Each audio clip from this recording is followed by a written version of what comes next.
Assalamualaikum warahmatullahi wabarakatuh. Nama saya Yulia Dwi Putri dengan NPM 2017051016 dari kelas C. Saya akan menjelaskan resume tentang database dan juga studi kasus sebagai ujian akhir semester mata kuliah database. Yang pertama, pendahuluannya adalah definisi dari database atau bisa juga disebut dengan basis data, yaitu kumpulan data yang terpusat dan terstruktur yang disimpan di sistem komputer yang memungkinkan untuk diretrieve atau diambil, kemudian dihapus, ditambah, ataupun dimodifikasi jika dibutuhkan. Dan juga ada transformasi data dan informasi. Di sini ada dua istilah, yaitu data dan informasi. Dua hal ini adalah hal yang berbeda, di mana data merupakan fakta mentah yang belum diolah, sedangkan informasi adalah data yang sudah diolah dan akan digunakan untuk mengambil suatu keputusan tertentu. Selanjutnya istilah yang ada yang akan kita kenal dalam basis data. Yang pertama ada entitas. Entitas ini merupakan orang, tempat, kejadian, ataupun konsep yang informasinya akan direkam. Lalu ada field yang merupakan kolom dari sebuah tabel. Field ini memiliki ukuran tipe data. Tipe data yang dimaksud di sini bisa berupa integer, chart, ataupun double ataupun varchar. Lalu ada juga record, yaitu kumpulan isi elemen data atau atribut yang saling berhubungan. Ini adalah contohnya, jadi yang satu ini tabel siswa merupakan bagian ini merupakan entitas, kita sebut entitas, lalu yang ini kita sebut sebagai field atau kolom. Di sini ada 3 kolom, yaitu NIS, nama, dan kelas, lalu ada yang namanya record. Di sini ada 3 recordnya, ini 1, 2, dan ini 3. Ada juga istilah primary key, yaitu kolom yang berisi nilai unik yang berfungsi sebagai identitas untuk membedakan setiap recordnya. Primary key ini biasanya bertipe integer, lalu ada foreign key, merupakan kolom yang diambil dari primary key entitas lain yang menunjukkan hubungan antara dua tabel. Jadi jika misalnya suatu tabel memiliki relasi dengan tabel lain, maka akan ada foreign key. Ada juga selanjutnya relasi, yaitu hubungan antara sejumlah entitas. Selanjutnya mengenai konseptual mode. Konseptual mode ini menangkap kebutuhan fungsional dan informasi dari sebuah bisnis, tetapi bukan implementasinya. Lalu, di mode ini diidentifikasi entitas penting dan hubungan antar entitas, tetapi tidak menampilkan atribut atau menentukan unique identifier atau UID atau primary key. Ada juga logical mode yang mencangkup semua entitas dan hubungannya, disebut juga dengan Entity Relationship Mode atau IRM, diilustrasikan dengan IRC dan menentukan semua atribut juga UID-nya atau primary key-nya. Lalu ada physical mode. Di mode ini didefinisikan tabel, tipe data, dan presisi. Ada juga identifikasi mengenai tampilan, indeks, dan objek database-nya. Di mode ini menjelaskan bagaimana objek harus diimplementasikan dalam basis data tertentu. Ini adalah contoh dari ERD atau Entitas Relationship Diagram, yaitu suatu model untuk menjelaskan hubungan antar data dalam basis data. Jadi di sini ada dua entitas, yaitu mahasiswa dan dosen pembimbing. Pada entitas mahasiswa, dia memiliki 3 atribut dengan NPM sebagai primary key dan nama jurusan ini atribut yang bersifatnya di sini ada tanda bulatan penuh yang berarti ini mandatory atau wajib diisi. Lalu entitas yang lain yaitu dosen pembimbing dengan nomor induk NIP ini sebagai primary key-nya dan ada atribut nama serta jurusan. Nah, yang bulatan tidak penuh ini berarti dia bukan mandatory. Selanjutnya, antara dua entitas ini ada relasi, yaitu one to many. Relasi dari satu ke banyak. Untuk relasi banyak, dia ada simbol seperti ini. Lalu, di sini ada jenis-jenis relasi. Yang pertama ada relasi one-to-one, satu ke satu. Contohnya adalah entitas exam dan entitas answer key. Satu exam akan dievaluasi dengan satu kunci jawaban. Sedangkan satu kunci jawaban itu adalah ditujukan untuk satu soal atau satu latihan. Ada juga relasi one to many. Di sini contohnya ada entitas employee dan departemen, pegawai dan departemen. Maksud dari relasi ini adalah banyak pegawai akan bekerja atau bertanggung jawab pada satu departemen, dan satu departemen itu akan terdiri dari banyak pegawai. Ada juga relasi many to many. Di sini contohnya ada entitas student dan subject atau pelajar dengan mata pelajaran. Di sini dia many to many karena lebih dari satu atau banyak pelajar dapat mengambil lebih dari satu atau banyak mata pelajaran, dan lebih dari satu mata pelajaran itu dapat diambil oleh lebih atau banyak pelajar. Di sini karena relasinya many to many, maka kita perlu satu entitas lagi yang disebut dengan intersection entity. Jadi karena misalnya relasinya hanya many to many seperti ini tidak bisa memperjelas. Misalnya pelajar A, dia mengambil mata pelajaran apa, atau mata pelajaran B diambil oleh pelajar siapa saja yang mengambilnya. Untuk lebih memperjelasnya, kita butuh suatu entity yang disebut dengan intersection entity. Di sini kita bisa memakai entitas enrollment yang atributnya adalah grade atau kelas.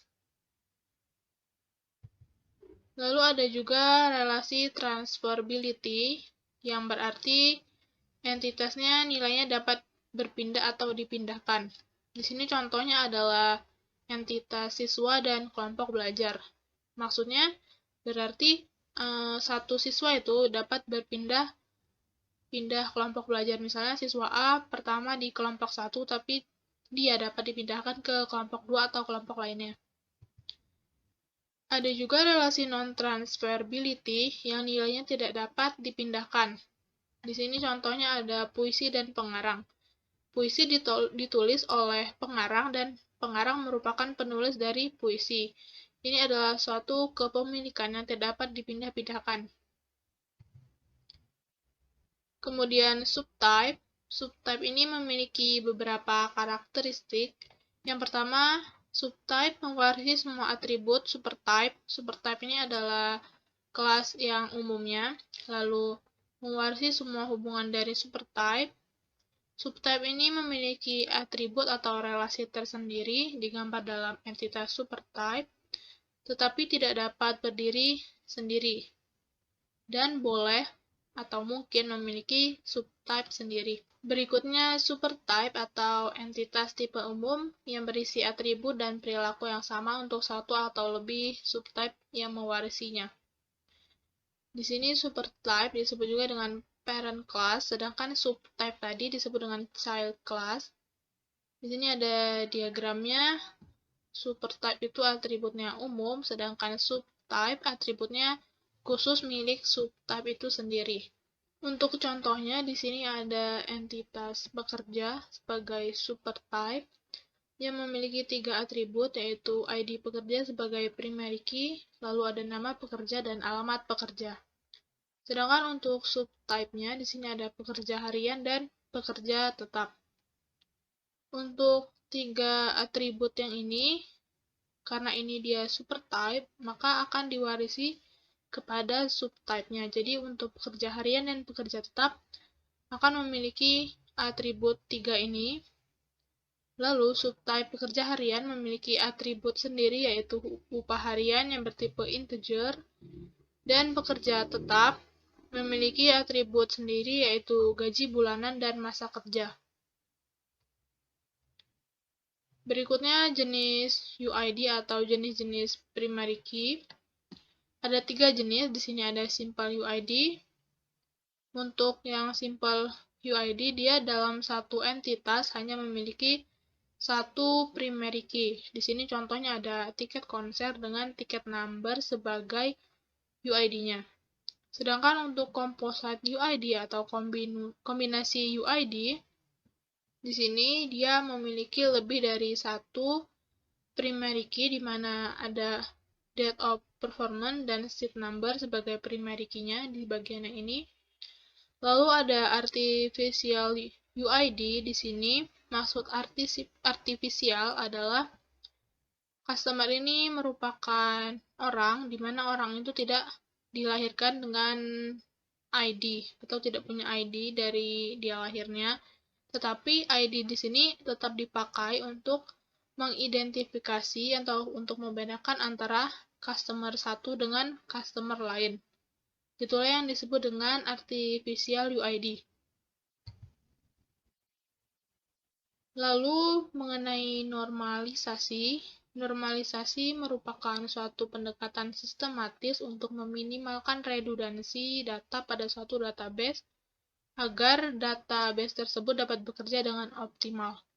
Tujuannya adalah tentunya untuk menghilangkan dan mengurangi redundansi data, dan untuk memastikan dependensi data atau datanya berada pada tabel yang tepat. 3 kemungkinan yang mungkin terjadi jika database-nya belum dinormalisasi yaitu insert anomaly, di mana tidak memungkinkan untuk memasukkan beberapa jenis data secara langsung, ada delete anomaly, atau penghapusan data tidak sesuai dengan yang diharapkan, dan update anomaly, situasi di mana nilai yang diubah menyebabkan inkonsistensi database, dalam artian data yang diubah tidak sesuai dengan yang diperintahkan atau yang diinginkan. Untuk jenis normalisasi di sini ada 3. Yang pertama first normalisasi atau 1NF. Ketentuannya pada bentuk ini tidak perlu ada atribut yang multi-value, dan validasi bahwa tiap atribut memiliki nilai tunggal untuk setiap instan. Contohnya di sini ada entitas bangunan sekolah, ada 4 atribut, kode sebagai primary key, nama, alamat, dan di sini ada ruang kelas. Di sini entitas bangunan sekolah ini memiliki banyak nilai atau multi-value, di mana seharusnya ruang kelas ini bisa kita jadikan entitas yang terpisah dari bangunan sekolah ini. Yang benar adalah yang bagian bawah di sini. Yang pertama di sini ruang kelas sebagai atribut dari bangunan sekolah kita ubah menjadi entitas sendiri dengan nama kelas, dan atributnya adalah nomor, lantai, dan ukuran. Normalisasi bentuk kedua, syaratnya setiap atribut UID-nya bergantung pada seluruh UID. Di sini ada 3 entitas untuk contohnya, yaitu pemesan, produk, dan pesanannya. Untuk pesanan di sini ada harga barang, yaitu atribut harga barang. Tetapi harga barang yang dimaksud di sini tidak bergantung pada seluruh UID. Jadi yang benar adalah yang di samping sini. Harga barang itu seharusnya masuk ke entitas produk karena harga barang ini bergantung pada ID produk. Normalisasi bentuk ketiga menyatakan bahwa tidak ada atribut non-UID yang dapat bergantung pada atribut non-UID lainnya. Bentuk normal ketika melarang ketergantungan transitif, yaitu ketiga atribut dalam suatu entitas bergantung pada atribut non-UID. Di sini contohnya ada entitas CD yang punya 6 atribut dan ID-nya sebagai primary key. Di sini ada atribut non-UID yang bergantung pada atribut non-UID lainnya. Di sini ada store name dan store address. Di sini seharusnya store ini dibuat entitas terpisah dari CD ini, jadi tidak boleh digabung. CD di sini title, producer, dan year. dia akan bergantung pada UID yang ini, sedangkan untuk store, name dan address-nya akan bergantung pada primary key yang bagian ini, yang number yang ada di entitas store. Kemudian art ini dalam pemodelan data membantu perancangan untuk memperjelas relasi eksklusif OR dalam database.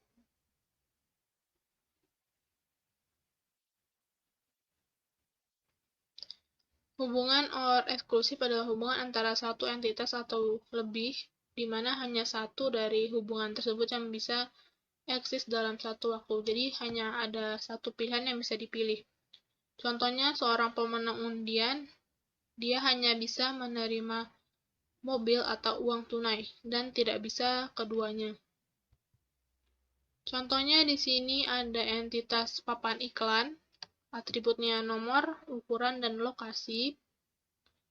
Lalu, papan iklan ini dia ada beberapa jenis, tetapi dalam satu waktu hanya bisa menampilkan satu jenis iklan. Di sini ada iklan film, ada iklan barang, ataupun iklan pengumuman masyarakat, dan masing-masing entitas memiliki atribut khususnya sendiri.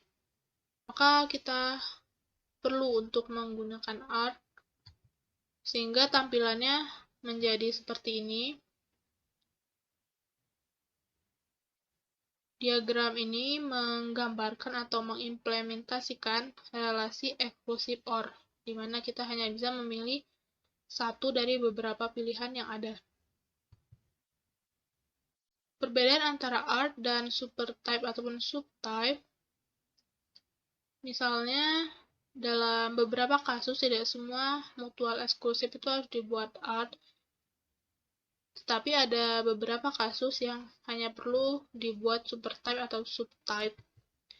Contohnya di sini ada entitas acara, lalu entitas lokasi.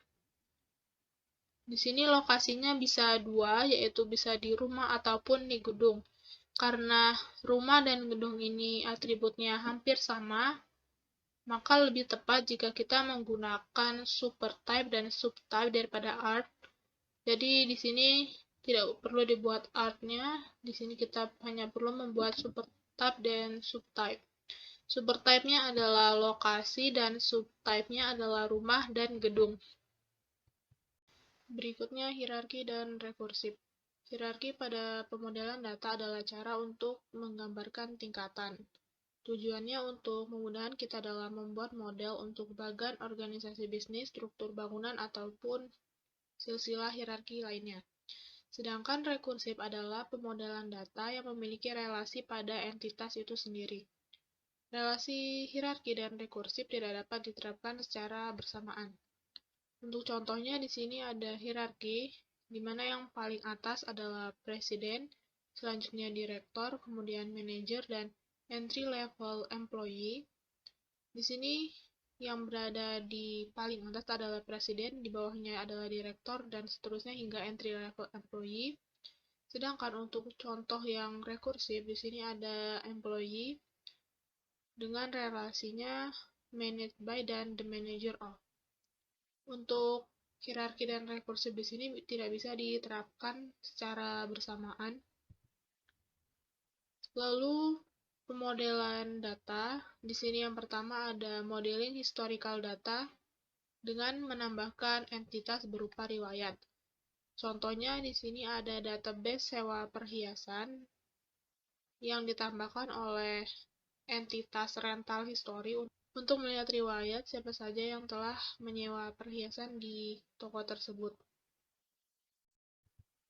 Ada juga pemodelan data historical berupa waktu.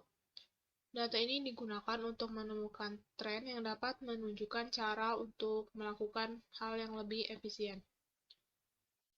Di sini contohnya ada pembayaran yang memiliki relasi dengan entitas D untuk mengetahui kapan pembayaran itu dilakukan. Ada juga pemodelan data menggunakan price. Di sini ada entitas produk dan price Ini gunanya untuk memiliki informasi tentang harga suatu barang di masa lalu.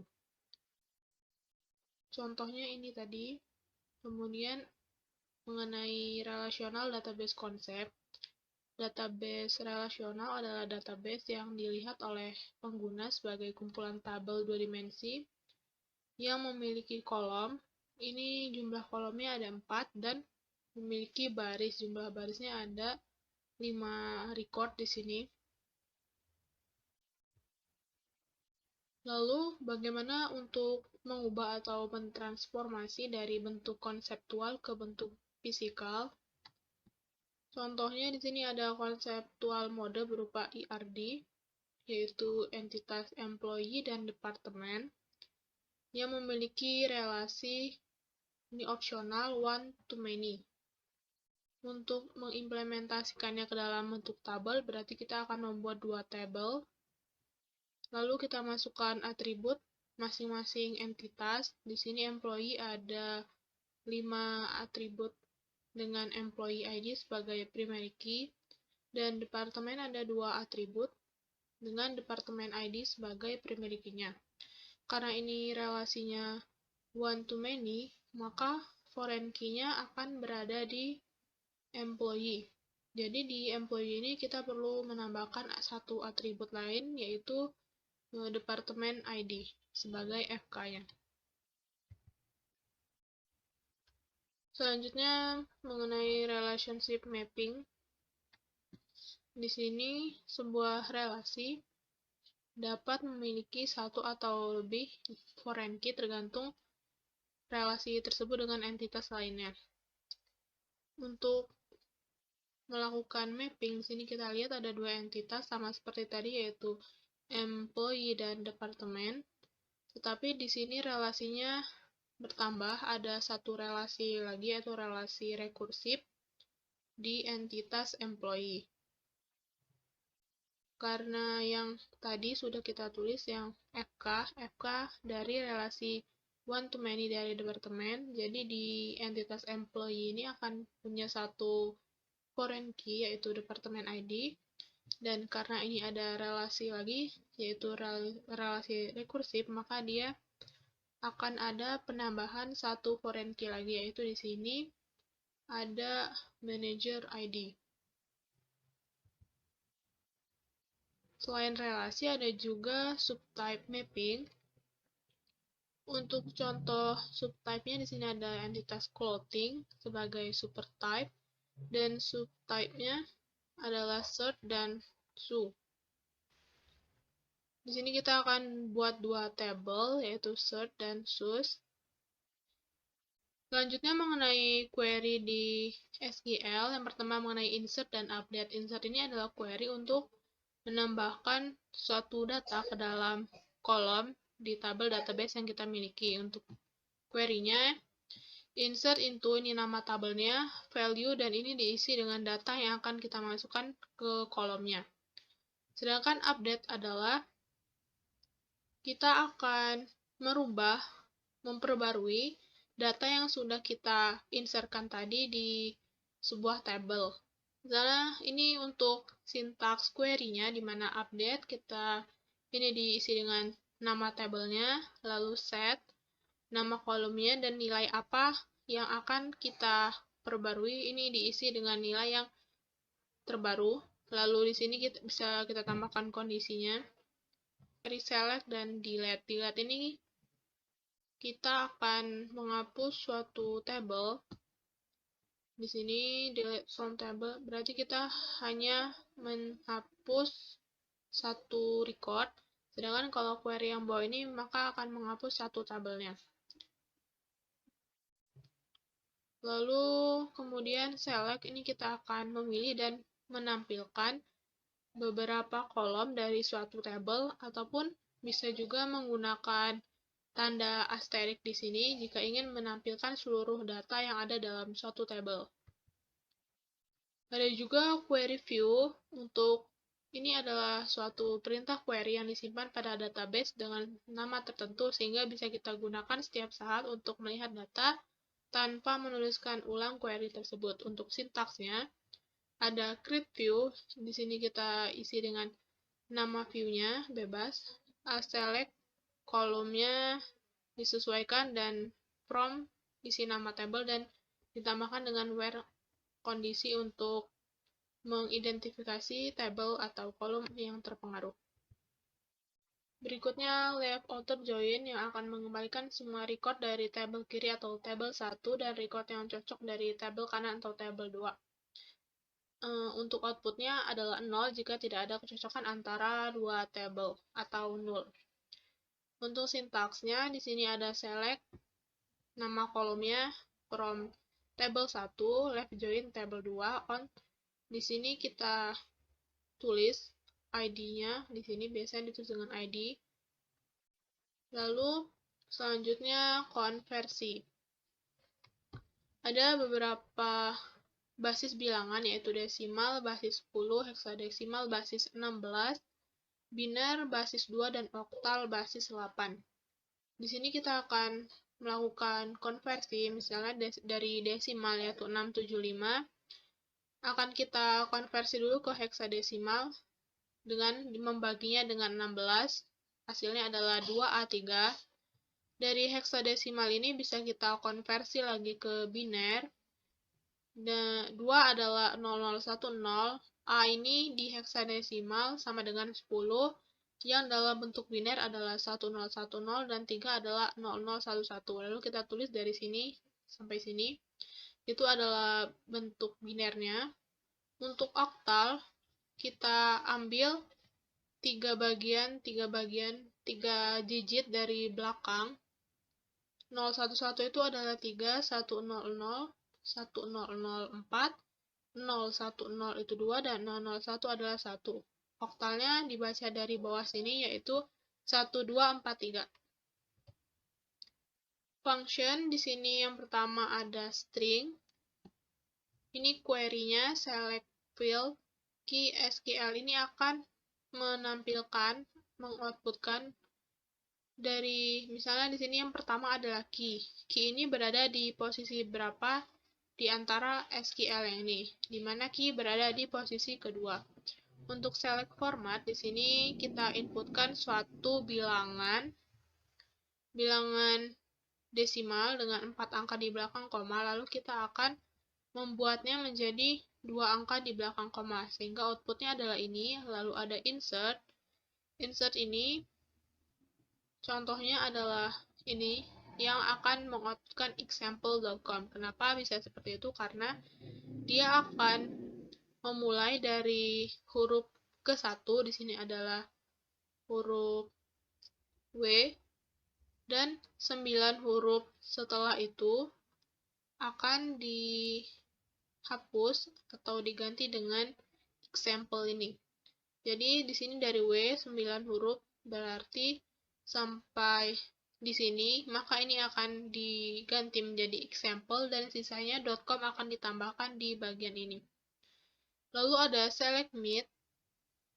Di sini maksudnya adalah dari huruf kelima dan 3 huruf setelah huruf kelima yang akan dioutputkan, di mana di sini huruf kelimanya adalah T dan 3 huruf setelah itu adalah T, U, T. Jadi yang outputnya adalah tut sini. Lalu ada select L-trim, ini akan menghapus spasi di sebelah kiri, sehingga outputnya menjadi seperti ini. Ada juga select INSTR, di sini sama, ini akan mencari posisi suatu huruf, suatu karakter di string ini. Ini 3 berada di posisi kedua, jadi outputnya adalah 2. Ada juga fungsi numerik, yang pertama ada select ABS, ini adalah nilai, berarti dia akan mencari nilai yang absolut. Ini minus, berarti nilai absolutnya adalah minusnya hilang menjadi plus. Ada juga sail atau sailing untuk pembulatan ke atas. Jadi 25,15 dan 25,05 akan dibulatkan ke atas menjadi 26. Ada juga select floor, pembulatan ke bawah ke nilai yang lebih kecilnya. Di sini 25,75 dibulatkan menjadi 25. Untuk pembagian kita bisa menggunakan ini, query div, yaitu select 10 div 5, di mana 10 dibagi 5 adalah 2, dan Yang terakhir di sini contohnya ada select greatest. Dia akan mencari select greatest akan mencari atau mengoutputkan nilai yang paling besar di antara nilai yang ada di parameter ini. Di sini nilai 34 adalah nilai yang paling besar sebagai outputnya. Lalu ada function date. Yang pertama ada add date. Ini dua query ini akan mengoutputkan hasil yang sama, yaitu dia akan mengoutputkan 10 hari setelah tanggal yang kita inputkan di sini, di mana kita menginputkan tanggal 15, maka 10 hari setelahnya adalah tanggal 25. Lalu current time atau current time untuk menampilkan waktu sistem database-nya saat itu. Dia akan tampil dalam bentuk jam seperti ini. Lalu untuk mencari selisih, kita bisa menggunakan datediff. Di sini adalah tanggal akhir dan ini adalah tanggal awalnya. 25 dan tanggal 15 selisihnya 10 hari, maka outputnya adalah 10, yaitu. Lalu selanjutnya ada select date format. Di sini persennya adalah Y, berarti kita hanya akan mengoutputkan tahunnya dari tanggal yang kita inputkan. Dan juga ada select from days 350, ini maksudnya 350, dia akan mengoutputkan 350 itu berapa tahun, berapa bulan, dan berapa hari, di mana 380 adalah 1 tahun, 1 bulan, dan 15 hari. Prosedur ini dapat kita buat di menu routines. Fungsinya adalah untuk mempermudah kita. Misalnya di sini kita akan membuat prosedur get data. Dengan query-nya adalah sebagai berikut. Begin, select bintang, from, nama tabelnya, dan end. Ada juga prosedur insert data di mana kita bisa melakukan proses insert. Di sini untuk query-nya adalah ini, insert into, lalu kita isi nilainya. Lalu kemudian ada prosedur untuk menghapus dan mengupdate data. Untuk menghapus kita perlu satu parameter, yaitu ID, tipenya integer. Nah, ID ini akan sama, harus dibuat kondisi di mana ID sebagai parameter tadi harus sama dengan ID kolom yang akan kita hapus. Ini adalah query-nya. Lalu untuk update, di sini kita perlu dua parameter. Untuk contoh, di sini kita akan mengupdate tabel desa, di mana di tabel itu ada ID desa dan nama desa. Maka yang dua ini harus kita masukkan ke dalam parameter, lalu kita masukkan sintaksnya. Ini adalah sintaks. Ini nama tabelnya, kemudian set. Kita akan mengganti data yang ada di kolom tabel desa tadi dengan data yang kita inputkan. Ini adalah yang dari parameternya tadi. Selanjutnya untuk studi kasus, saya memilih studi kasus rumah sakit. Total ada 8 tabel. Di sini ada tabel pasien, lalu dokter, rekam medis, obat, resep obat, tagihan, apotik, dan supplier, di mana setiap tabel memiliki relasi. Selanjutnya, implementasi IRD yang sudah dijelaskan sebelumnya di database PHP-MyAdmin. Di sini kita perlu untuk membuat basis data baru atau database baru. Kita masukkan namanya, misalnya namanya adalah rumah sakit. Kita buat. Lalu kita tambahkan tabel. Yang pertama kita akan menambahkan tabel pasien. Atribut pasien tadi jumlahnya 6.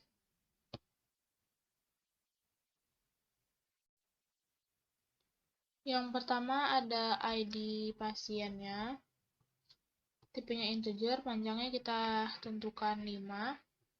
Kemudian ID pasien ini akan menjadi primary key. Maka di sini kita buat auto increment dan dia akan menjadi primary key. Selanjutnya atribut yang kedua ada atribut nama. Nama pasiennya. Untuk nama ini tipenya adalah varchar dengan panjang nilai 255. Lalu umur. Ini panjangnya kita buat 5, lalu ada jenis kelamin. Jenis kelamin ini kita menggunakan tipe datanya char, karena untuk jenis kelamin laki-laki cukup menginputkan simbol L dan perempuan dengan simbol P. Ini 1, kemudian alamat dari si pasien. Tipe datanya kita buat varchar, di sini 255. Lalu karena tadi entitas pasien ini berelasi dengan entitas dokter, yaitu relasi one to many dari dokter ke pasien, maka di sini perlu ada satu atribut lagi, yaitu ID dokter yang akan menjadi foreign key-nya. Kita atur ID dokter ini panjang nilainya 5 juga, lalu kita simpan. Jika berhasil membuat tabel, maka akan tampil tampilan seperti ini dengan semua atributnya tercantum dalam tabel tersebut. Dan lakukan hal ini sampai dengan semua tabel dibuat. Di sini saya telah membuat 8 tabel sesuai dengan RD di pembahasan sebelumnya. Untuk pembahasan query, yang pertama query insert untuk menambahkan data. Di sini kita menggunakan insert into, nama tabelnya adalah pasien. Untuk kolomnya di sini ada ID pasien, kemudian nama pasien, umur, jenis kelamin, alamat, dan ID dokter.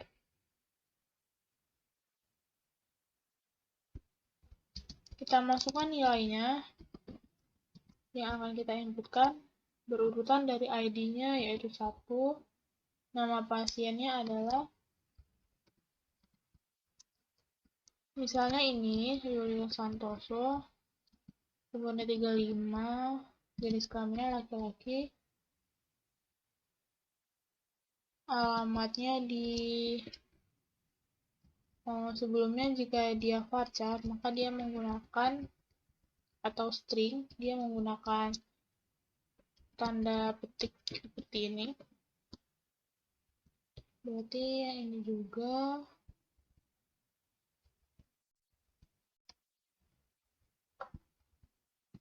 Untuk integer tidak perlu. Dan ID dokternya kita isi 1 di sini.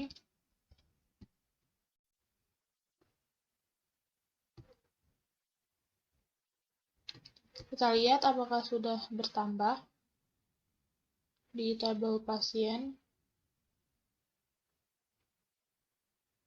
Nah, di sini sudah bertambah datanya. Nama datanya misalnya yang tadi tabelnya rekam medis. Kita set. Kita akan merubah nama penyakitnya. Di sini kita akan merubah nama penyakitnya. Misalnya di sini kita ubah menjadi gangguan pencernaan penyakitnya. Lalu pengkondisian.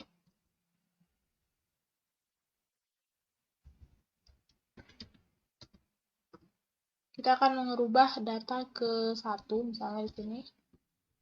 Tadi sebelumnya data ke 1, nama penyakitnya adalah stroke. Lalu kita ubah. Kita cek lagi. Nah, di sini sudah berubah ya, dari tadi awalnya stroke menjadi gangguan pencernaan. Kita juga bisa menghapus, misalnya kita ingin menghapus. Kita menggunakan delete from.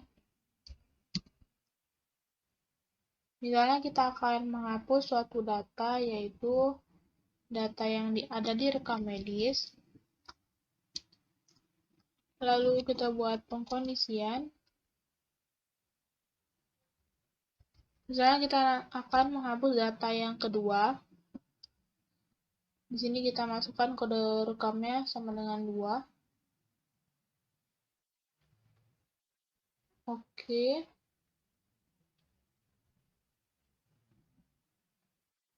Nah, tadi kan datanya ada 2, karena sudah kita hapus maka tinggal 1. Selain menghapus satu data, satu record, kita juga bisa menghapus semuanya, misalnya untuk yang di tabel pasien,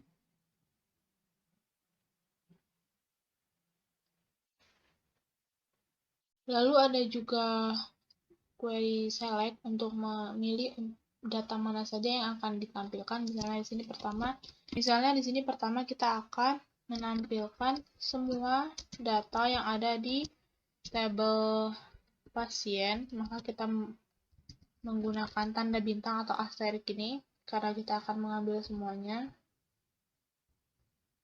Kirim. Di sini akan tampil semua datanya dari ID sampai dengan ID pasien sampai dengan ID dokter.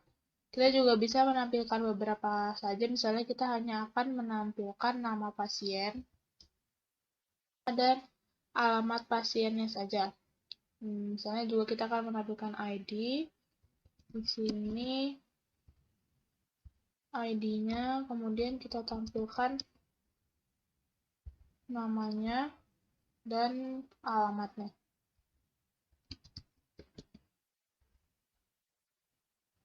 Untuk umur, jenis kelamin, dan ID dokter tidak akan kita tampilkan.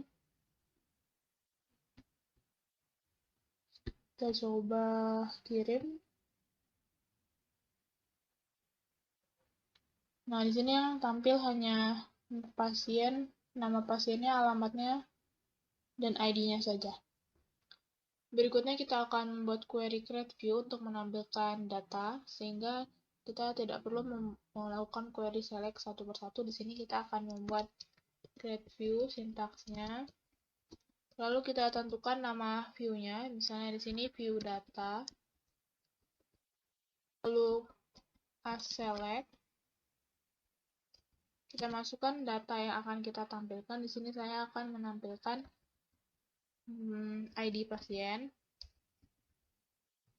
kemudian nama pasiennya, lalu ada nama dokternya, dan juga rekam medisnya atau nama penyakitnya. Di sini rekam medis, nama penyakit. Lalu di sini kita tentukan kita mengambil datanya dari tabel apa aja, yaitu tabel pasien, kemudian dokter, kemudian tabel rekam medis. Kita tambahkan pengkondisian, kita menggunakan where di sini sesuai dengan relasinya tadi, di mana dokter dan pasien punya relasi one to many. Jadi di pasien akan ada foreign key dokter.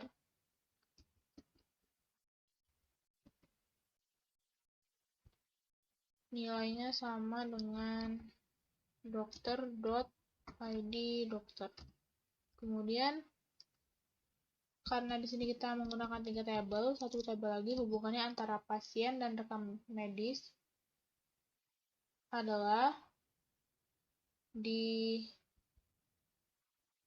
data rekam medis akan ada foreign key ID pasien. Jadi kita tulis di sini pasien.id pasien sama dengan rekam medis.id pasien. Simpan, kita kirim.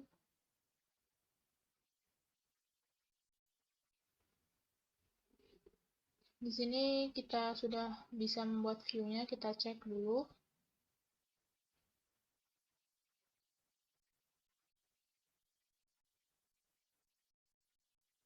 Nah, di sini sudah tampil ID pasiennya, kemudian nama dokternya siapa, dan nama penyakitnya apa. Lalu kita akan membuat prosedur. Prosedur ini juga fungsinya untuk mempermudah kita, bisa kita buat di menu rutin. Lalu kita pilih yang tambahkan rutin. Di sini kita akan membuat prosedur, yaitu kita akan mengambil atau menampilkan data pasien. Ini prosedur, untuk parameternya kita kosongkan saja. Lalu untuk query-nya, begin, lalu select. Kita akan pilih semua, jadi kita menggunakan bintang. From tabelnya adalah tabel pasien. Jangan lupa titik koma dan N. Kita masukkan N dan kirim. Di sini sudah bisa kita lihat ada suatu prosedur namanya get data pasien. Coba kita eksekusi. Nah, dia akan menampilkan data pasien yang sudah diinputkan. Di sini ada total 5 data pasien. Kemudian ada juga prosedur untuk menambahkan data atau insert data. Sebelumnya kita lihat dulu di sini pasien. Dia atributnya ada 6, yaitu ID pasien, kemudian nama, umur, jenis kelamin, alamat, dan juga ID dokter. Maka prosedurnya di sini kita bisa membuat prosedur baru, namanya insert data pasien. Lalu untuk parameternya tadi kan yang pertama ada ID pasiennya, ID pasien, kemudian tipenya integer, panjangnya 5, kemudian ada nama, di sini nama, varchar 255, kemudian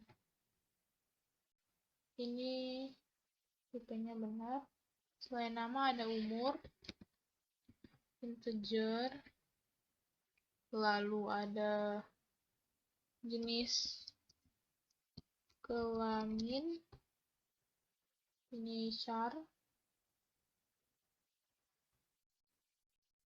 satu saja, kemudian ada lagi alamat di varchar 255 dan parameter yang terakhir yaitu ID dokter. ID dokter integer 5. Kemudian kita buat sintaksnya atau query-nya di sini begin, diawali dengan begin.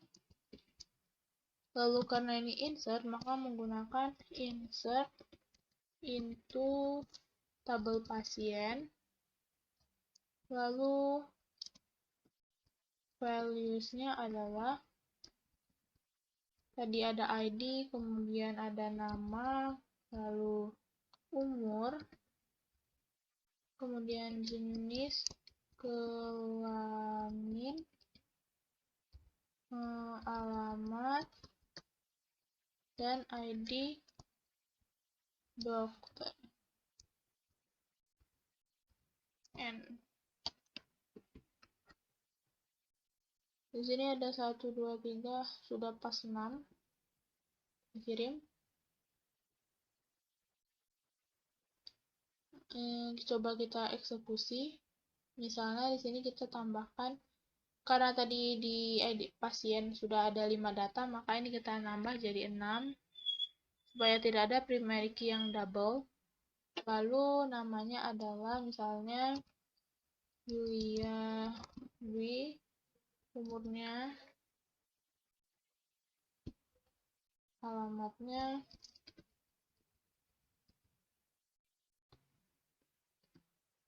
nah ini kita coba kirim. Lalu kita cek di tabel pasiennya.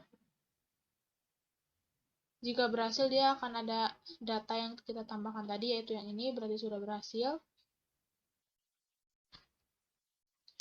Prosedur yang lain yaitu untuk menghapus data. Kita buat prosedur baru lagi. Namanya adalah delete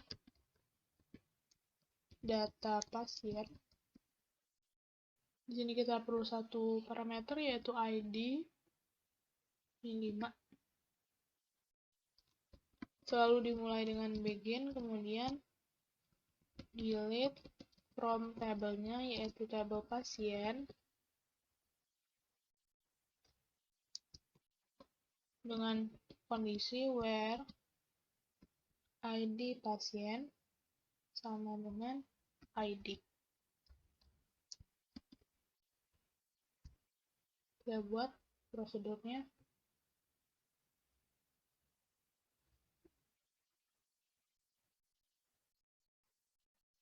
Kita Ini sudah benar. Kita akan mengeksekusi prosedurnya untuk mengecek apakah bisa atau tidak. Kita eksekusi, misalnya di sini kita akan menghapus nilai yang ke-6 yang tadi kita inputkan. Kita cek di tabel pasiennya. Nah, di sini ID pasien yang 6 sudah terhapus, berarti berhasil. Yang terakhir yaitu prosedur update untuk memperbarui data yang sudah kita inputkan. Kita buat prosedur baru. Namanya adalah update data pasien. Parameternya yaitu ID. Sesuai dengan jumlah atributnya, tadi kan di pasien ada 6, berarti kita buat 6 parameter. Kemudian di sini ada nama, varchar, kita buat 255. Setelah nama ada umur pasien di sini. Umur pasiennya 5. Setelah umur ada jenis kelamin. Ini char 1, jumlahnya nanti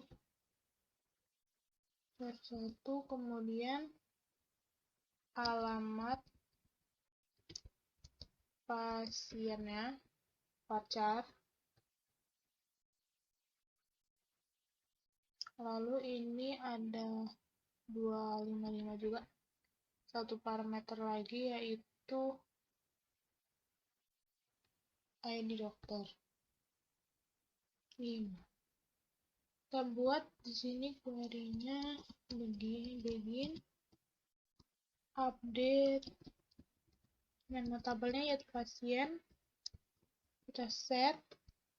Ini di bawah. Yang pertama nama pasiennya. Kita ganti dengan nama yang baru kita inputkan, kemudian umur diganti dengan umur pasien, lalu jenis kelamin diganti dengan yang ini yang kita jadikan parameter, lalu alamat